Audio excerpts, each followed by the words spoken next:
Oi pessoal, tudo bem? Meu nome é Alexandre, eu sou pneumologista e eu queria aqui agradecer o convite da ASVAG e falar um pouquinho sobre o coronavírus para vocês, é um grande prazer. Então a primeira pergunta é o que é que se sabe sobre o coronavírus? Na verdade a gente sabe muita coisa e pouca coisa ao mesmo tempo, né? Pouca coisa porque é uma doença nova, acabou de ser descoberta, né? Faz poucos meses. Foi, para ser mais exato, dia 31 de dezembro do ano passado. Então a gente sabe muito pouco por ser muito novo, mas ao mesmo tempo nunca se estudou tanto uma doença com tanta intensidade como a gente tem estudado atualmente a Covid. O que eu posso tentar resumir? Ela é causada por um vírus, que é o coronavírus. Aparentemente veio de animais, há uma suspeita que tenha sido mais de um animal que tenha circulado, e já se falou tanto no morcego quanto no pangolim, que é um outro mamífero, e aparentemente teve uma relação aí com os mercados de animais da China, mas a gente ainda tem muita dúvida exatamente qual foi o caminho. Fato é que surgiu lá na China e ela se espalhou aí de uma forma rápida e devastadora pelo mundo. Onde ficou muito marcado foi na Itália, e atualmente os locais que estão sofrendo mais são os Estados Unidos e a Espanha, com um número de casos muito maior do que foi na China, inclusive com a mortalidade também muito maior. Ela chegou aqui no Brasil exatamente no Carnaval, primeiro em São Paulo, e desde então a gente tem sofrido aí com esses casos, porque é uma doença que ela tem uma duração muito prolongada, né? Os pacientes eles tendem a ficar doentes pelo menos 2 semanas, sendo que os quadros mais graves, que precisam de UTI, enfermaria, eles podem ficar 2 a 3 semanas até.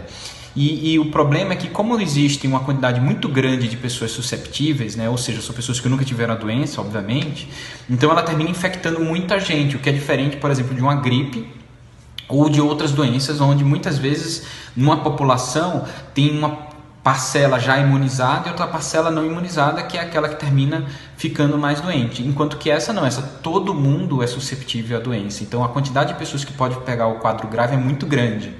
E aí, na hora que você tem um número muito grande de pessoas que podem pegar a doença e um percentual desse tem um quadro grave, você termina superlotando o serviço de saúde, que é isso que a gente tem visto aí. A mortalidade dela é uma mortalidade considerada alta, não é tão alta como outras doenças, por exemplo, febre amarela ou o ebola, né, que são mais assustadoras do ponto de vista de mortalidade, mas ela tem uma mortalidade alta se a gente for pensar como sendo algo meio parecido com uma gripe, né? Então a gente tem uma doença que tem muita gente susceptível, muita gente que pode desenvolver o quadro grave e que quando desenvolve termina ocupando durante muito tempo os leitos hospitalares, fazendo com que a gente não tenha um recurso necessário para fazer o atendimento adequado. Diferente um pouco do influenza, que quando eles faziam os quadros graves, eles em geral ficavam uma semana internados, enquanto a gente está falando de uma doença que fica de 2 a 3 semanas. Então, a gente já sabe que esse quadro grave ele é predominantemente respiratório, então por isso que se fala muito nos respiradores, e por isso que a gente fala muito nos cuidados que tem que ter os pacientes que têm doença pulmonar crônica, entre elas a asma. E a gente sabe também que ele pode acometer outros órgãos, então a gente está falando hoje em dia no sistema de coagulação, atingir o sistema nervoso central, atingir a parte cardíaca. Então, por isso que os pacientes que têm doenças crônicas como um todo, especialmente as doenças cardiovasculares, entre elas a hipertensão, diabetes, doenças pulmonares e doenças que causam redução da imunidade, podem fazer quadros muito mais graves do que uma pessoa jovem e rígida. Então, muita atenção com os grupos de risco, né? Que são esses portadores de doenças crônicas e os idosos, principalmente. Vou para a próxima pergunta. A próxima pergunta é como diferenciar uma crise de asma de uma doença pelo coronavírus. Em geral, a crise de asma já é conhecida pelo asmático, né? E ele tem aquela falta de ar, um aperto no peito muitas vezes, uma chiadeira. O problema é que a crise de asma ela pode ser desencadeada por um quadro viral. E aí é que fica difícil. Como normalmente seria uma crise de asma num quadro viral? Tem os sintomas virais, muitas vezes dor de garganta, um nariz escorrendo muito mais do que talvez a rinite que o asmático esteja acostumado, mas a presença de febre é algo que diferencia os dois de uma forma muito clara. Dificilmente você vai ter uma crise de asma espontânea com febre. Isso normalmente indica que existe uma infecção desencadeando aquela crise. E a questão aí é que essa infecção pode ser o coronavírus, né? Agora, se a gente for pensar especificamente num asmático que está bem controlado e que ele vai ter a doença do coronavírus que não está induzindo uma crise de asma em cima. Normalmente a falta de ar do coronavírus é uma falta de ar sem chiadeira, é uma falta de ar muito intensa para coisas muito simples. Então ele vai falar, nossa, eu estou tendo muita dificuldade para tomar banho e não está chiando o meu peito. E é muito comum vir com tosse seca e febre. É um padrão um pouco diferente, mas é óbvio que muitas vezes é difícil conseguir diferenciar as duas. Nesse ponto, eu acho muito importante ter um oxímetro em casa, que é aquele aparelhinho que você coloca no dedo para ver a oxigenação. Porque com o oxímetro a gente tem uma ideia da gravidade. A gente considera que quando você tem uma crise mais grave, quer seja de asma, quer seja do coronavírus, você vai ter uma queda na oxigenação. Então, uma oxigenação abaixo de 94% ou abaixo de 92%, dependendo muito de como o seu suporte, é uma indicação de procurar um pronto-socorro, né? Ou seja, se você tiver um médico que você tem um contato frequente e a sua oxigenação tiver em torno de 93, vale dar uma palavra com ele, saber o que é que você faria, se vai no pronto-socorro ou se não vai. Agora, se é difícil ter um contato médico, não sabe o que fazer, botou um oxímetro, deu 94, está com falta de ar e não é um quadro de chiadeira, de falta de ar relacionada à asma clássica, eu sugiro que você procure o pronto-socorro, sim, para fazer uma avaliação melhor, porque pode ser desde um quadro de asma desencadeado por algum outro vírus, mas pode ser a Covid causando isso tudo aí. Próxima pergunta é sobre as vacinas para influenza e as vacinas para pneumonia, a 13 e a 23. Será que elas são aliadas para os asmáticos? E a minha resposta é que sim, elas são aliadas e existe uma relação muito intensa entre os sintomas de asma desencadeados por esses outros patógenos, né? Por esses outros agentes infecciosos, quer seja influenza, quer seja o pneumo.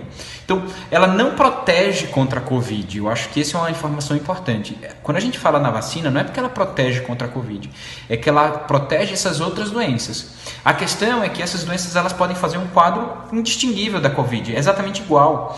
Então, se você está vacinado contra a influenza, contra a pneumococo, a chance de você desenvolver um quadro de descompensação da asma, ele reduz bastante. Então, reduz a necessidade de você procurar um pronto-socorro para tentar tratar esse problema. E aí, ao você reduzir a necessidade de procurar um pronto-socorro, reduz a sua exposição a outras pessoas que estão no pronto-socorro e provavelmente você vai ter pessoas aí que estão com a Covid. Então, é uma forma de você se proteger de doenças que causam muito frequentemente uma exacerbação da asma, e isso vai te proteger também de uma exposição à Covid. Por isso que a gente recomenda essa vacinação. O que eu acho que a gente precisa ter muito cuidado é na forma de vacinar. Se você for num local onde tenha muita gente para fazer a vacina, volte para casa, se isole e veja outro dia para fazer essa vacina, porque eu tive alguns casos que as pessoas se contaminaram na fila para vacinação. Ou seja, existiam pessoas doentes com Covid na fila e pela proximidade ali a pessoa terminou contaminando pessoas que estavam na fila. Então, a vacina é super importante, mas é muito importante que se mantenha o distanciamento social. Então, vá fazer ou a sua vacina em casa, né? Peça para alguém ir em casa com todos os cuidados de higiene para evitar que passe para você, ou se você for numa clínica ou se for num posto de saúde, que tenha esse cuidado de não ter grandes contatos com outras pessoas, né? Aqui em São Paulo a gente está tendo até o drive-thru de vacina, que é uma coisa muito interessante. A pessoa não sai nem do carro, ela é vacinada dentro do carro nos postos de saúde, e eu acho que isso ajuda bastante em reduzir a transmissão da Covid. Mas a gente continua indicando fazer a vacina para pneumonia e para gripe, que é a vacina influenza. A outra pergunta é sobre o uso de máscara, se deve usar mesmo que não esteja tendo sintomas ao sair de casa. E hoje em dia eu estou defendendo o uso de máscara para todo mundo. A máscara de pano é uma máscara muito importante para aquelas pessoas que não têm doença crônica, não têm sintomas, mas podem estar portando o vírus e podem passar para outras pessoas. Então, as pessoas que não têm doenças crônicas, que precisam sair de casa e não estão com sintomas, é importante sim usar a máscara de pano, que é uma forma de proteger as pessoas ao redor. Agora, os doentes, né, os portadores de doença crônica, asmáticos, DPOC, hipertensão, diabetes, doença cardiovascular, é importante usar máscara também porque isso reduz a sua contaminação. Então, nesses casos, se for possível, é melhor uma máscara médica, uma máscara cirúrgica, porque ela traz uma proteção maior para você não se contaminar. Mas tem uma coisa muito importante na hora que você for usar uma máscara: evite tocar na máscara, né? Na hora que você colocar a máscara, ela tem que colocou, não toca mais. Eu tenho uma máscara aqui para mostrar para vocês, certo? Quando vocês forem colocar a máscara, a máscara cirúrgica, ela tem um ferrinho que serve para você moldar no nariz, né? Colocou a máscara, não posso mais tocar nessa região, porque essa região é potencialmente contaminada. Isso serve para máscara cirúrgica e para máscara de pano. Não toque nessa região, porque se você tocar e coçar o olho, você se contaminou, você fez uma autoinfecção. Terminou, passou o dia, saiu. Quando voltar para casa, tira a máscara por trás, não toca mais nela e despreza. Essa é a forma correta de usar máscara e isso vai reduzir bastante a sua infecção, a infecção de outras pessoas e, se você tomar esses cuidados que eu falei, a autoinfecção. Não fica mexendo na máscara, isso é uma das coisas mais importantes que eu preciso falar para vocês. E lembrar que a lavagem das mãos é muito mais importante do que o uso da máscara em si. Ela é uma forma muito mais eficaz em reduzir a chance de infecção pela Covid.